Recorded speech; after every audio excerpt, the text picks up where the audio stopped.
Yeah, I'm good, you? Yeah, I'm great. I didn't have a dog in the fight, did I? Well, did I have a dog in the fight? I don't know if I did, but it's an unbelievable night of football. How are you? How are you feeling today? On the day after the night before the title officially left. It's not left yet, officially, but it's like a miracle. I get. You hear what I'm saying? More than a miracle. It's like a miracle. But I would say it'd be the biggest upset. Bearing in mind what's on the line, I'd say it's the biggest upset ever in English football. No, it's not. The biggest upset, well, it's an upset, but Leicester winning the league is the biggest upset. No, I'm talking about one day of football. Yeah, potentially, but it's one of those, isn't it? It's just... Oh, look at your little face. It's one of them, isn't it? But listen, what I will say is Spurs players get it out, on the pitch, I thought, get it out, son. I thought they conducted themselves well, other than the sunshine. I think they give it a go. When Kulusevski come on, he was desperate to score. I think he's an Arsenal fan as well, by the way. Kulusevski. There's that picture in there, him next to Thierry Henry's statue. So, is there? Yeah. Kulusevski. So he looked like he was desperate to score when he came on, but Man City, that's why they are the best, Man City. Because I don't think they've been at their absolute best this season, and they still look like they're going to win the league. I mean, Haaland just pops up. People are going, oh, he's having a bad season. The guy's on 27 goals. I know, it's ridiculous. 27. But that's sort of a backhanded compliment, right? If he's having a bad season on 27 goals, that tells you what we think of him. A bit later on. Sorry. We'll be sorry. Go on. What about, did you see Bentancur? What, smashing up Kick up the seat. Yeah. He wasn't happy, was he? No, but I couldn't understand why. Well, I'm guessing he didn't want to come off. Yeah, but that type of reaction. That was nuts. He even put holes in the seat. You see? No. Very bizarre. I was thinking, if you were holding that seat and he smashed it, get your arm trapped in it. Yeah. Wasn't nice. But there's only one place to start, and that's with Tottenham, who missed out on Champions League football last night after losing 2-0 to Man City in the Premier League. The game was live and exclusive right here on talkSPORT. Despite losing, Spurs landed a hammer blow to their North London rivals Arsenal's and their title chances. But is Ange Postecoglou wrong to blame fans for celebrating defeat? Arsenal wanted a favour, Son missed a sitter, and the Tottenham fans delighted their own team lost, saying, "Are you watching Arsenal?" I think the last 48 hours has revealed to me the foundations are fairly fragile, mate. There's a fundamental difference between what we think as fans and the manager. From a fan's perspective, what you don't want is your greatest rival win the league. Maybe I'm out of step, but I just don't care. I just want to win. Just realised, what am I doing here? These lot aren't bothered about winning anything. You lot wallow in failure. Your biggest victory of the season was a loss. That is an unbelievable line from Cundy, isn't it? But it's almost true. Spurs missed out on Champions League football, but defeat might just prevent Arsenal from winning the title. 03717223344 number to dial. I've got lots to say on it. Biggest result of the season is a biggest loss. win is a defeat, yeah. I've got lots to say on it. Do you want me to go first? I'll go first quickly. Okay. But not quickly. They have to be quickly. No, but I can see, I understand from the fans. Like, I get that totally. They want to stop Arsenal in the league. I get that. But I can also see Ange Postecoglou's point. He's trying to build something. He's trying to progress a club. And he doesn't want his own supporters, regardless of the situation, to want his side to lose. That job's hard enough already as it is. But he's thinking to himself, well, so I can understand why he snapped. But, of course, like, you talk about rivals, bitter rivalry between the two clubs. There's no one on the planet, Spurs, fan base, want to do Arsenal fan base any favours whatsoever. So it's a difficult one, but I can see both sides of it. I can see why Ange is annoyed and he's swollen. Annoyed. Okay, well done for not swearing. See, I don't understand why Ange is annoyed, okay? And the reason I don't understand it is because if you understand the rivalry between the two sides, you get it. You might not agree with it. You might think it's wrong that you want your side to... But I think he does get it. No, he actually doesn't understand it. I think he does. He doesn't. No, but I think he does, but he doesn't like it. He can't stand it. He doesn't understand it. No, I think he's an intelligent guy. No, because he said, why would anyone want Spurs? I don't get that. Yeah, but he's saying that like tongue in cheek. He But then understands. you don't start turning on your own fans, right? If you understand the rivalry between clubs like Spurs and Arsenal, when he was north of the border, when he was in charge of Celtic, that rivalry, right? Exactly the same scenario happens. I bet he doesn't come out and go, "I don't get it." So I think he probably would.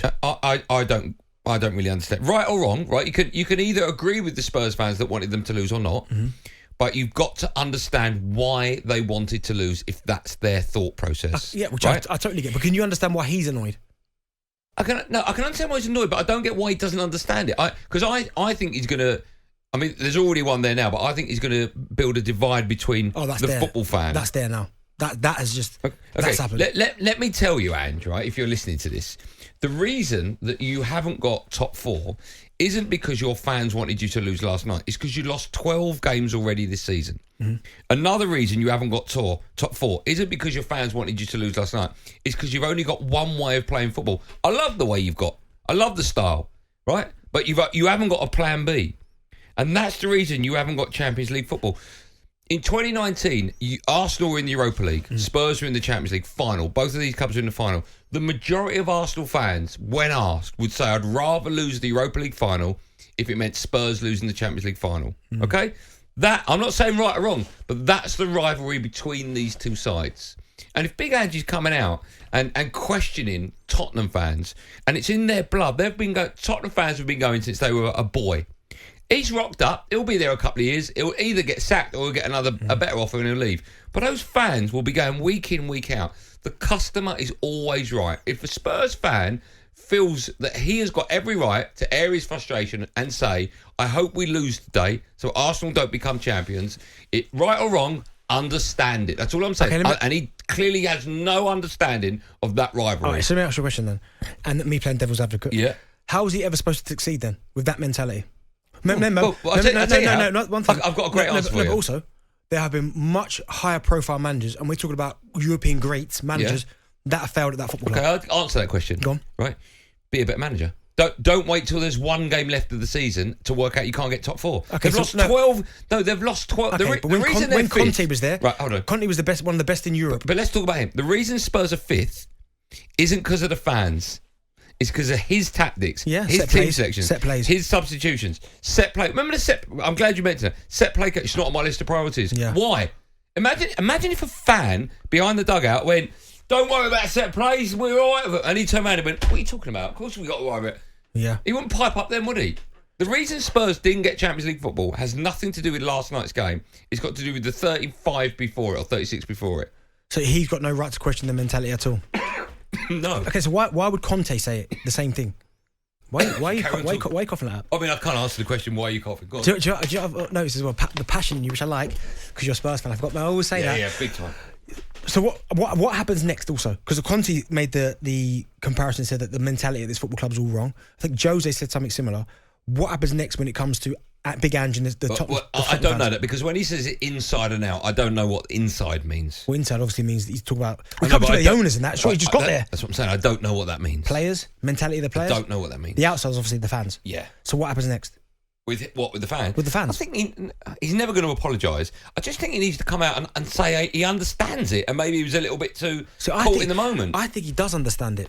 He's so... I think if he you does, understood it, you wouldn't attack your own... No, but it's frustrating. Never attack your fans. How many times have we seen managers, and me and you have spoke about it on the show so many times, we've always said, at times, maybe the press officer or whoever number 2 is go, do you know what? I can see how angry he is. He snaps at someone behind the bench. Yeah. Don't speak to the press yet. I'll go and do it. Just give it half hour. He's obviously gone in there cold. He's angry. He's emotional. So I think he gets it, but he just frustrates the manager. I don't know. The fan that had a pop at him, right? Yeah. And also they're showing the Poznan, right? That all happened, after Spurs went 1-0 down. And also the Poznan, they showed it on telly. It was only about 6 guys doing it. But the camera angle of the still image of it is so tight, it looks like there's 30,000 of them doing it. I knew a few people that went to the game last night, and they were saying to me when I spoke to them this morning, they were going that it was really strange in the stadium, the atmosphere, because there were certainly where they were sitting, there were guys sitting near them going absolutely ballistic when like a Spurs player won a tackle or put a good through pass or didn't let them score, going ballistic. Now that's not right. But you understand it? I get it, but still, come on. I get it, but the manager doesn't. Don't come out and attack your fans. The paying customer's always right. Always. That bit I don't agree with, but yeah. I know what you're saying. I get what you're saying, but not always right. Come on. Okay, so a paying customer goes into a stadium and starts racially abusing everyone. You understand what I'm saying. But that's where but that's the line. No, but if anyone racially abuses anyone is not right. You know that. I get that, but my point is, if you're talking about the paying customer, just because they pay doesn't give them the right to do everything. Managers come and go. Fans will always be there. That's the difference. So what do you do with a manager then? But what I'm saying, you're questioning the love of that football fan. Is what he's doing. That football fan, let's just say the guy, chucking out numbers, let's just say the guy that had a pop at him, right? You know the picture, the image of him behind the dugout. Let's say that guy's 40, right? Yeah. Let's say that guy started supporting Spurs when he was 5. That guy's been going to Tottenham for 35 years. I'm pulling these numbers out the air, right? But randomly, 35 years. He's been there 5 minutes. He won't be there probably in 3 years, maybe 2, maybe 1. Yeah, I get that, but why? Right? So if that fan that has grown up with 35 years of Arsenal when he's here, Arsenal, we won the league, we won the FA Cup, we got to the final of the Champions League, Arsenal. If that fan's got 35 years of all his Arsenal mates driving him insane, that fan has got every right to say, I hope Arsenal don't win the league. But when Andrew's at that football club, he's been put in charge effectively. So he supersedes the fan. Because Daniel Levy said, you know what? Yeah, but understand it. But I think he does. He does. He clearly doesn't. Otherwise, he wouldn't have said what he said. I think he's an intelligent man that's just been caught up in the moment, and that's why he's frustrated. But I think he gets it. talkSPORT Drive. Super opinionated sporting debate.